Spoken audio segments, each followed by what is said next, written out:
GeM TV நேயர்களுக்கு அன்பான வணக்கம். அதிகாரம் 103 குடி செயல் வகை 1025வது குறட்பாவை பற்றி நாம் இப்பொழுது சிந்திக்க இருக்கின்றோம். குற்றம் இலனாய் குடி செய்து வாழ்வானை சுற்றமா சுற்றும் உலகு. குற்றம் இலனாய் குடி செய்து வாழ்வானை சுற்றமாக சுற்றும் உலகு. குற்றம் இலனாய் குடி செய்து வாழ்வானை சுற்றமாக சுற்றும் உலகு.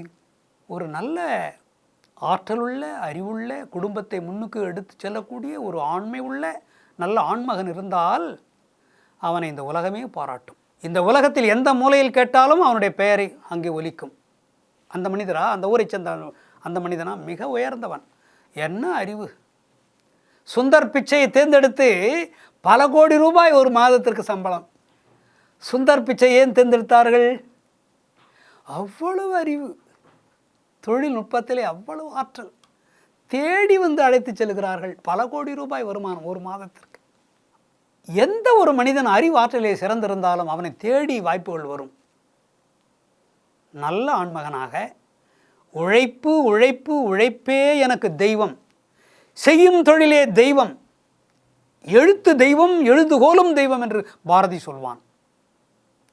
செய்யும் தொழிலே தெய்வம் என்று எவன் நம்புகிறானோ, எனக்கு நான் செய்கிற தொழில்தான் எனக்கு தெய்வம், அதுதான் என்னை காப்பாற்றுகிறது, அதுதான் என் குடும்பத்தை வளர்க்கிறது, எனக்கு நல்ல பெயரை கொடுப்பது இந்த வேலைதான், இந்த தொழில்தான். இந்த தொழில் இல்லை என்றால் நான் முன்னுக்கு வந்திருக்க முடியாது. இவ்வளவு சிறப்பாக வாழ்கிறேன் என்றால் காரணம் இந்த தொழில்தான். இந்த தொழிலை நான் வணங்குகிறேன். காலை எழுந்தவுடன் அந்த தொழில் சாலைக்கு சென்று அங்கே அந்த தொழில் அதில் இருக்கிற எந்திரங்களையெல்லாம் சிலர் வணங்குவார்கள். அதற்கு பொட்டிட்டு அந்த இயந்திரங்களை எல்லாம் வணங்குவார்கள். ஏன்? செய்யும் தொழிலே தெய்வம். இப்படி எத்தனையோ பேர் இருக்கிறார்கள். ஒரு ஆட்டோ ஓட்டுநர் அவனுடைய ஆட்டோவை வணங்குகிறார். இந்த ஆட்டோ தான் எனக்கு சோறு போடுகிறது, எனக்கு பணத்தை தருகிறது. இந்த ஆட்டோ இல்லை என்றால் எனக்கு பிழைப்பு நடக்காது. இந்த தொழில் நான் செய்கிறேன், ஆட்டோ ஓட்டுநர் தொழில், இதுவே எனக்கு தெய்வம்.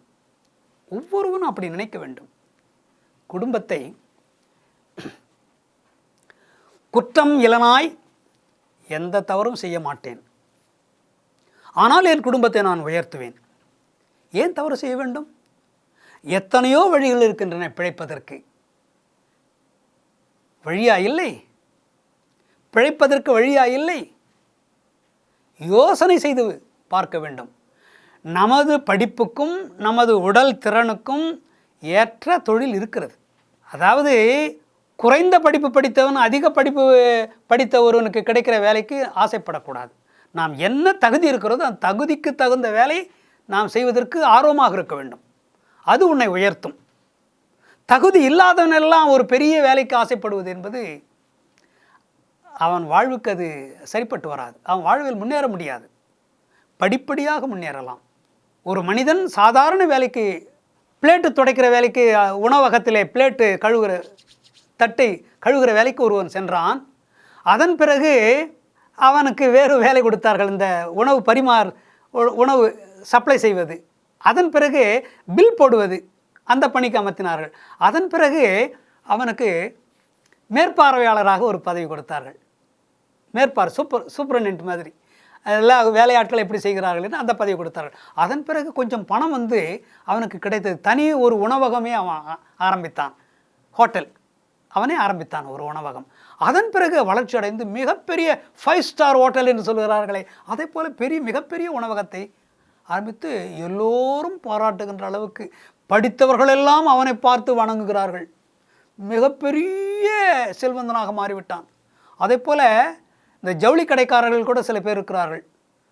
சாதாரண தறி நெய்தவர்கள், லுங்கி நெய்தவர்கள், அவர்களெல்லாம் இன்றைக்கு பெரிய பட்டு மாளிகை, பட்டுக்கடை வைத்துக்கொண்டு பெரிய ஆட்களாக மாறிவிட்டார்கள். காரணம், உழைப்பே தெய்வம், செய்கின்ற தொழிலே தெய்வம். குற்றம் இலனாய் செய்கின்ற தொழிலை குற்றமில்லாமல் செய்ய வேண்டும், அதுதான் முக்கியம். நியாயத்திற்கு நியாயமான விலைக்கு பொருளை விற்று குற்றம் எதுவும் செய்யாமல் திருட்டு வழியிலே, கள்ள வழியிலே பொருள்களெல்லாம் தேக்கி வைத்து சில பேர் வியாபாரம் செய்வார்கள். வருகின்ற பொழுது தேக்கி வைத்து விட்டுவார்கள் எல்லா பொருளையும். இல்லாத போது அந்த பொருளை எடுத்து விற்பனை செய்து நல்ல லாபம் அடைவார்கள். குறுக்கு வழியில் பணம் தேடுகின்றவர்கள் அப்படியெல்லாம் செய்வது, பொருள் தேடுவதனாலே கெட்ட பேர் தான் வரும். குற்றம் இலனாய் குடி செய்து வாழ்வானை, என் குடும்பத்தை வாழ்விக்க வேண்டுமென்றால் குற்றமில்லாமல் ஒரு தொழிலை செய்து அந்த தொழிலின் அடிப்படையிலே கொஞ்சம் கொஞ்சமாக வளர்ச்சி அடைந்து என்னுடைய அறிவினாலும் ஆற்றலினாலும் என்னுடைய தொழிலிலே உயர் பதவிக்கு வந்து பொருளை சேர்த்து சேர்த்து சேமித்து பொருளை சேமித்து பெரிய பணக்காரனாக ஆகி அந்த பணத்தை கொண்டு பெரிய நிறுவனங்களை எல்லாம் நடத்தி உயர்ந்த நிலைக்கு நான் வர வேண்டும். குற்றம் இலனாய் குடி செய்து வாழ்வானை சுற்றமா சுற்றும் உலகே, இந்த உலகத்தினுடைய பார்வை அவன் மேல் படும். ஆடே 20-25 ஆண்டுகளுக்கு முன்பு இவன் இப்படிப்பட்ட சாதாரண தொழில் செய்து கொண்டிருந்தான். 25 ஆண்டு கால வளர்ச்சியில் எவ்வளோ பெரிய மனிதனாகிவிட்டான் இவன். இவனுக்கு எம்பி சீட்டு கொடுக்கிறேன் என்று சொல்கிறார்கள். பாராளுமன்றத்திலே உறுப்பினராக நீங்கள் வர வேண்டும் என்று அவனுக்கு எம்பி சீட்டு கொடுக்கிறார்கள் அரசியல்வாதிகள். சாதாரண வியாபாரி அந்த பதவிக்கும் வந்து விடுகிறார். அதிலிருந்தும் வருகிறது வருமானம். அந்த ஹோட்டலில் அது நடந்து கொண்டிருக்கிறது, அந்த தொழிற்சாலை நடந்து கொண்டிருக்கிறது, அந்த மருத்துவமனை நடந்து கொண்டிருக்கிறது. இவருடைய மருத்துவமனை அவ்வளவு உயர்வு, அவ்வளவு வாழ்க்கையில் உயர்வு. படிப்படியாக முன்னேறுகிறார்கள்.